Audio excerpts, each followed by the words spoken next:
Lorsqu'un organisme vivant se retrouve déconnecté de ses racines, il perd le lien essentiel avec sa source de subsistance et périt inévitablement. Carl Jung a consacré toute sa vie à poursuivre un seul but, qu'il a décrit dans son autobiographie comme la quête du secret de la personnalité. Il s'est inspiré d'une célèbre maxime du poète romain Terence, qu'il a adoptée comme principe directeur: rien de ce qui est humain ne m'est étranger. Tout au long de ce parcours, Jung a exploré les profondeurs de la psyché comme peu d'autres avant ou après lui, mettant en lumière une prise de conscience aussi profonde que troublante: notre ignorance face à la véritable nature de l'esprit humain. Nous vivons une époque marquée par une désorientation presque totale quant au but de l'existence humaine. Plus que jamais, nous avons besoin d'une dose massive de connaissances psychologiques. Dans cette vidéo, nous explorerons certaines des découvertes les plus marquantes de Jung sur le monde intérieur de la psyché. Nous analyserons également le sens d'une de ses phrases les plus célèbres. Nous devons nous efforcer de rendre conscient l'inconscient. Tout ce qui réside dans l'inconscient cherche à se manifester extérieurement, et la personnalité souhaite également émerger de ces conditions inconscientes pour pouvoir faire l'expérience de sa totalité. Le mot psyché a historiquement été utilisé pour désigner diverses choses: la vie, le souffle, l'âme ou l'esprit. Cependant, Jung a adopté un sens plus moderne du terme, le définissant comme l'esprit au sens le plus large. Pour lui, la psyché représente le monde intérieur des expériences mentales. Lorsqu'il qualifie quelque chose de psychique, il fait référence à la nature expérientielle de ces phénomènes, quelque chose qui fait partie du processus profond de découverte de soi. Jung a classé les éléments de la psyché en deux grandes catégories: le conscient et l'inconscient. Selon lui, on peut considérer que la personnalité humaine est composée de deux parties: d'une part, la conscience, et d'autre part, un vaste territoire indéfini de psyché inconsciente. Les éléments de la psyché qui relèvent de la conscience sont ceux dont nous avons conscience, que nous pouvons contrôler volontairement, sur lesquels nous pouvons réfléchir et que nous pouvons relier à d'autres pensées ou idées, créant ainsi des réseaux d'associations cognitives. À l'inverse, les éléments inconscients fonctionnent en dehors du champ de la conscience. Ils échappent nos contrôles de la volonté et ne peuvent être facilement réfléchis. Comme l'a défini Jung, je comprends l'inconscient comme la totalité de tous les phénomènes psychiques qui ne possèdent pas la qualité de la conscience. La division entre le conscient et l'inconscient n'est pas rigide, au contraire, elle est malléable et en perpétuel mouvement. Il n'existe pas de royaume distinct et séparé, l'inconscient et l'autre inconscient, mais plutôt un seul et même domaine psychique. Pour illustrer cette relation, on peut imaginer un projecteur se déplaçant sur une scène plongée dans l'obscurité.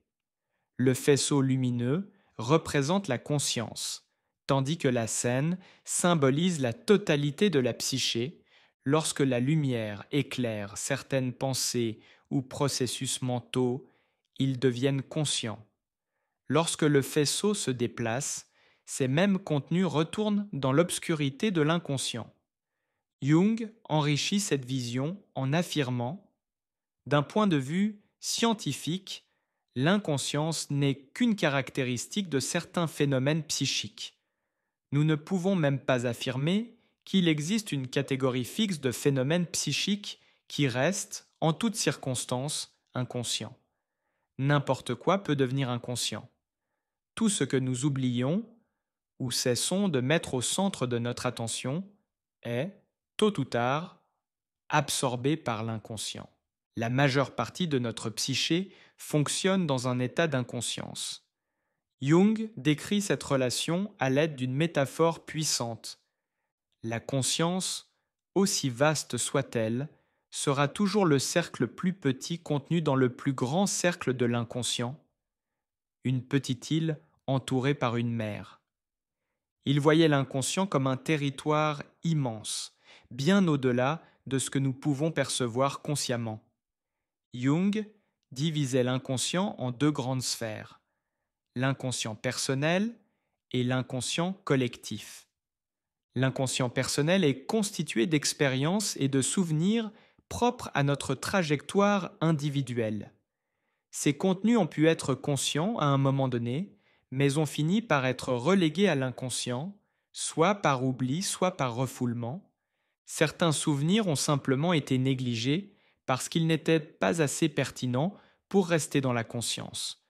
D'autres, en revanche, ont été refoulés parce qu'ils étaient douloureux ou incompatibles avec l'image que nous avons de nous-mêmes.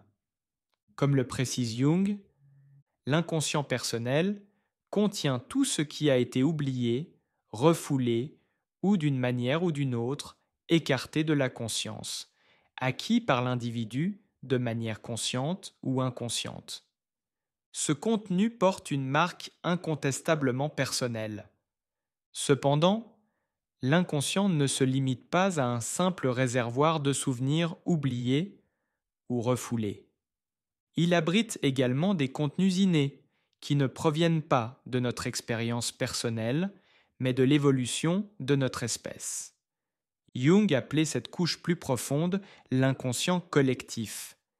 Il l'a nommé ainsi parce que ces contenus et schémas de comportement sont universels, partagés par toute l'humanité. Contrairement à la psyché individuelle, l'inconscient collectif est formé de modèles et d'archétypes présents en tous les êtres humains. Comme l'a décrit Jung, l'inconscient personnel repose sur une couche plus profonde qui ne dérive pas de l'expérience personnelle et n'est pas une acquisition individuelle, mais est innée. Je nomme cette couche plus profonde l'inconscient collectif parce qu'elle ne relève pas de l'individu mais est universelle. Elle contient des contenus et des modèles de comportement identiques partout et chez tous les individus. Jung appelait les contenus de l'inconscient collectif archétypes. Il les décrivait comme des schémas universels et hérités qui, ensemble, forment la structure de l'inconscient. Chaque être humain naît avec un ensemble d'archétypes, tout comme nous naissons avec des organes physiques.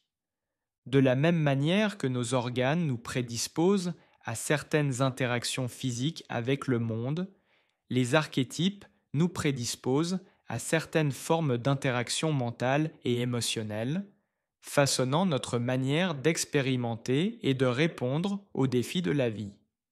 Ces archétypes fonctionnent comme des canaux par lesquels le courant de la vie psychique a toujours circulé. Jung comparait souvent les archétypes aux instincts, affirmant que, de la même façon que les instincts dirigent inconsciemment nos réponses physiques, les archétypes influencent nos réponses psychologiques et émotionnelles. Selon ces mots, la forme innée de l'action est ce que nous appelons l'instinct, et pour la forme innée de l'appréhension psychique, j'ai introduit le terme archétype. Pour Jung, pendant la majeure partie de l'histoire humaine, nous avons été principalement guidés par l'inconscience de nos instincts et de nos archétypes. La conscience, en revanche, est un phénomène relativement récent, qui a précisément émergé de l'inconscient. Comme il l'affirme, la psyché n'est pas quelque chose de récent.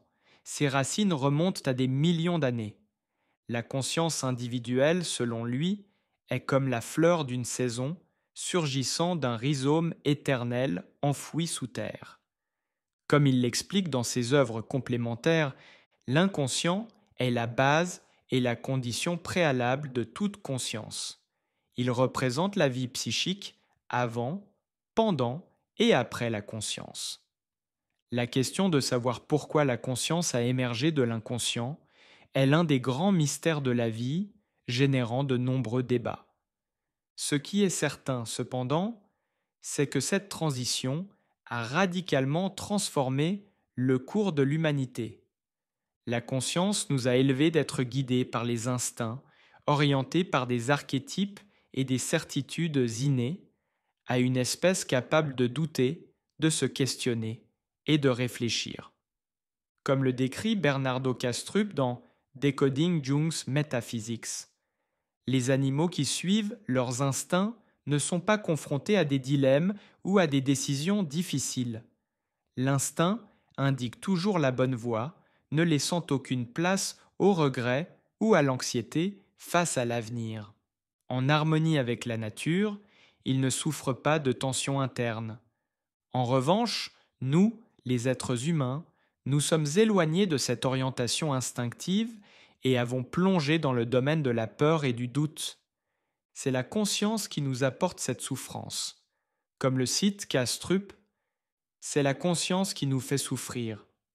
Jung réfléchit lui aussi à cette transformation. L'homme a commencé dans un état d'inconscience et a toujours lutté pour atteindre une plus grande conscience. Le développement de la conscience est à la fois le fardeau, la souffrance et la bénédiction de l'humanité. Bien que l'éveil de la conscience nous ait exposés à la souffrance, il nous a également dotés d'un immense pouvoir. Alors que les processus inconscients nous permettent de réagir rapidement dans des environnements familiers, la conscience nous donne la capacité d'affronter l'inconnu, de naviguer dans des situations nouvelles et de transformer le monde qui nous entoure. La conscience nous permet de penser de façon flexible, de rester concentré sur un problème pendant de longues périodes, d'anticiper des futurs possibles et de réfléchir au passé. Ce pouvoir d'adaptation est ce qui nous distingue en tant qu'espèce. Jung observait que l'essence des processus conscients réside dans l'adaptation. Ainsi, la conscience ne se limite pas à améliorer notre capacité à faire face au monde extérieur. Elle transforme aussi notre manière de le vivre. D'une certaine façon, nous avons le pouvoir de choisir ce que nous plaçons au centre de notre conscience, et ce, sur quoi nous choisissons de porter notre attention, façonne directement notre expérience du monde. De plus, nous pouvons diriger cette attention de différentes manières, avec un regard large ou étroit, avec engagement ou indifférence. Selon la manière dont nous utilisons notre conscience, tournée vers l'extérieur ou vers l'intérieur, nos expériences peuvent être radicalement différentes. En plus de façonner notre perception du monde, la psyché joue également un rôle fondamental dans la construction de notre personnalité. La manière dont nous organisons notre conscience, ce que nous choisissons d'éclairer, ce que nous laissons dans l'inconscient, et notre capacité ou incapacité à nous relier aux archétypes de l'inconscient collectif sont des facteurs cruciaux qui définissent qui nous sommes. Pour transformer notre personnalité, Jung croyait qu'il est nécessaire de modifier notre relation avec l'inconscient. Cela signifie que, en amenant les éléments de l'inconscient à la lumière de la conscience, par la réflexion et l'intégration, nous élargissons notre champ de perception. Cette expansion de la conscience nous rapproche de l'état de totalité psychologique, l'idéal de santé mentale selon Jung. La première étape de ce processus d'intégration consiste à éclairer les aspects de l'inconscient personnel, en particulier ceux que nous refoulons parce que nous les jugeons désagréables ou indésirables. Ces traits refoulés, souvent considérés comme des faiblesses ou des défauts de caractère, forment ce que Jung appelait l'ombre de la personnalité. L'ombre est l'une des parties les plus accessibles de l'inconscient, puisque bon nombre de ces éléments ont déjà été conscients. Pour la plupart des gens, l'ombre peut être révélée par une auto-réflexion honnête et la volonté d'accepter que nous sommes rarement aussi vertueux ou moraux que nous aimerions le croire. Peu de personnes ont le courage d'affronter leur propre ombre. La plupart préfèrent nier leurs défauts et leurs faiblesses, pensant que les ignorer les fera disparaître. Cependant, ce déni n'élimine pas ces aspects sombres, il leur permet simplement d'agir hors de notre contrôle. C'est pourquoi il est bien plus bénéfique de reconnaître et d'accepter nos imperfections, car cela réduit leur impact négatif sur notre vie. L'expérience de Jung avec des patients psychiatriques a révélé un autre avantage à confronter l'inconscient personnel. Nous refoulons souvent non seulement nos faiblesses, mais aussi nos forces. En raison d'une éducation inadéquate ou de valeurs sociales déformées, on nous a fait croire que certains traits étaient des défauts. En éclairant l'inconscient personnel, nous pouvons réintégrer ces forces dans notre identité consciente, ce qui nous permet de construire une personnalité plus complète et équilibrée. L'inconscient personnel est quelque chose de relatif et peut devenir si restreint qu'il en disparaît presque. Un homme peut développer sa conscience à un tel point qu'il puisse dire ⁇ Je suis un être humain. Rien de ce qui est humain ne m'est étranger. ⁇ Il existe encore une troisième raison de confronter l'inconscient personnel. Ce n'est qu'en descendant dans cette couche de la psyché que l'on peut accéder aux éléments plus profonds de l'inconscient collectif. Comme l'a observé Jung, cet inconscient personnel doit toujours être traité en premier et amené à la conscience, sinon le chemin vers l'inconscient collectif restera fermé. Accéder à l'inconscient collectif nous permet d'entrer en contact avec l'immense sagesse accumulée au fil de l'histoire humaine. Jung croyait que les archétypes fonctionnent comme des guides, façonnant nos réponses face aux défis universels que nous devons tous affronter. Parmi les archétypes les plus connus figurent les figures de la mère, du père, de la jeunesse, de la vieillesse et du héros. Il existe également des archétypes religieux qui nous relient au sacré, ainsi que l'archétype du soi, qui nous aide dans la quête de la totalité psychologique. Comme l'expliquait Jung, bien que les situations de la vie puissent sembler infiniment diverses, elles suivent des modèles qui se répètent au fil du temps. Ces schémas archétypaux correspondent à des événements typiques que nous vivons tous. Lorsque nous traversons des moments de grande détresse, l'archétype lié à ce moment émerge dans l'inconscient, et sa transition vers la conscience est perçue comme une illumination ou une révélation salvatrice. Dans les moments décisifs de notre vie, comme lorsque nous entamons un nouveau chapitre ou que nous faisons face à de grands défis, les archétypes nécessaires peuvent se manifester spontanément dans l'inconscient. Dans ces cas, nous sommes guidés par des émotions puissantes et des orientations inconscientes, dirigées par les objectifs de l'archétype activé. Cependant, l'homme moderne fait face à un obstacle. Son mode de vie bloque souvent cette activation spontanée. La distraction constante offerte par la technologie réduit notre champ d'attention, empêchant la perception du contenu inconscient. De plus, notre obsession de l'image personnelle et de la validation sociale crée des barrières avec l'ombre, obstruant l'accès à l'inconscient collectif. Cette déconnexion est aussi favorisée par l'absence d'activités qui pourraient élargir la conscience, telles que l'art, la spiritualité ou le contact avec la nature.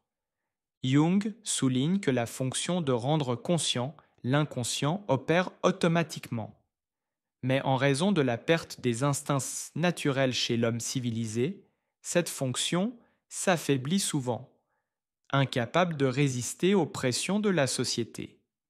C'est pourquoi il affirmait que tout au long de l'histoire, des outils artificiels ont toujours été nécessaires pour activer les forces curatives de l'inconscient, permettant ainsi à ces énergies bénéfiques de remonter à la surface.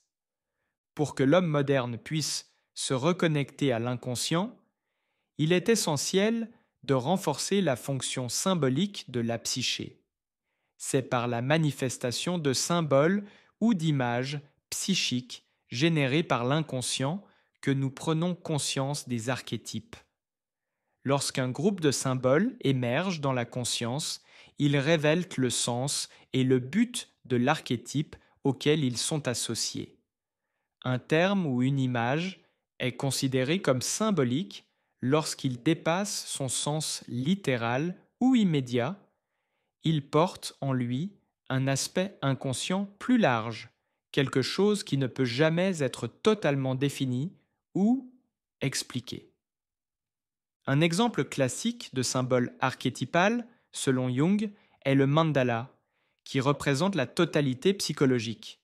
Ce symbole, reflétant l'unité et la complétude, surgit souvent lors de moments de chaos ou de confusion psychique.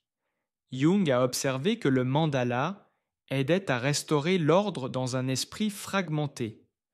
Il a décrit le cas d'une patiente au bord de la psychose qui avait commencé à dessiner des mandalas de façon spontanée.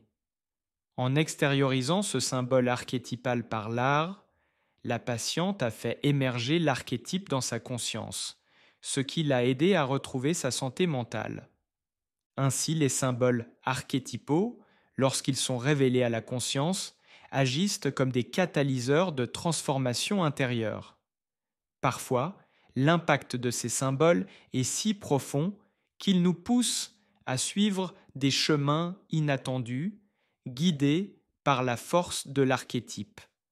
Lorsque l'archétype se manifeste à travers des symboles appropriés, ce qui n'est pas toujours le cas, il peut s'emparer de l'individu de manière surprenante, créant une condition presque semblable à la possession, dont les conséquences sont imprévisibles. L'un des meilleurs moyens de se connecter à l'inconscient collectif est à travers les rêves. Pendant le sommeil, la conscience s'affaiblit, permettant aux symboles archétypaux d'émerger librement. Cependant, la plupart des gens ignorent ou oublient rapidement leurs rêves au réveil. Jung recommandait à ceux qui souhaitent explorer l'inconscient de noter leurs rêves et de réfléchir à leur signification en essayant de déchiffrer les symboles qui y apparaissent. Comme il le disait, j'ai passé plus d'un demi-siècle à étudier les symboles naturels et j'en suis venu à la conclusion que les rêves et leurs symboles ne sont ni triviaux ni dénués de sens. Au contraire, les rêves offrent les informations les plus fascinantes si l'on s'engage à comprendre leurs symboles. En plus des rêves, les pratiques religieuses jouent un rôle fondamental dans l'accès au contenu de l'inconscient collectif. La méditation, les chants, les hymnes et les prières contemplatives sont des outils qui aident à élargir le champ de l'attention, permettant aux symboles archétypaux d'émerger dans la conscience. Les rituels religieux, en tant qu'expérience collective, peuvent faciliter l'activation de ces archétypes, reliant l'individu aux dimensions plus profondes de la psyché. La lecture de textes sacrés, de mythologie, de contes de fées et de grandes œuvres littéraires offre une connaissance précieuse pour interpréter les contenus symboliques que portent ces archétypes. Lorsque nous accédons au domaine archétypal de l'inconscient, nous sommes inévitablement transformés. Notre personnalité évolue vers une totalité psychologique et nous commençons à vivre avec plus d'authenticité et de légèreté, en harmonie avec la sagesse ancestrale qui a façonné l'histoire de l'humanité. Comme Jung l'a souligné, toucher l'inconscient personnel vous transforme déjà, mais accéder à l'inconscient collectif vous change encore plus profondément. Vous devenez quelqu'un de différent, éloigné de la condition de ceux qui ne l'ont jamais exploré. En revanche, si nous continuons à réprimer les éléments de l'inconscient personnel et restons déconnectés des symboles de l'inconscient collectif, nous resterons limités, insignifiants dans notre stature psychologique, sans jamais atteindre notre véritable potentiel. Une société qui ignore la sagesse des archétypes et s'enfonce dans une conscience unilatérale et distraite est condamnée à l'effondrement. Les archétypes, lorsqu'ils sont négligés, ne disparaissent pas. Au contraire, ils trouvent des moyens destructeurs de se manifester, intensifiant des états émotionnels qui peuvent conduire des nations à la guerre, provoquer des persécutions de masse ou déclencher des épidémies psychosomatiques qui ravagent la structure sociale. Jung avertissait que si un archétype n'est pas amené à la conscience de manière positive, rien ne garantit qu'il se manifestera de façon bénéfique. Au contraire, il existe un risque accru qu'il émerge de manière destructrice. Selon lui, la psyché humaine a développé la capacité de conscience précisément pour éviter ces régressions dangereuses et empêcher le potentiel destructeur des archétypes de semer le chaos dans nos vies et nos sociétés.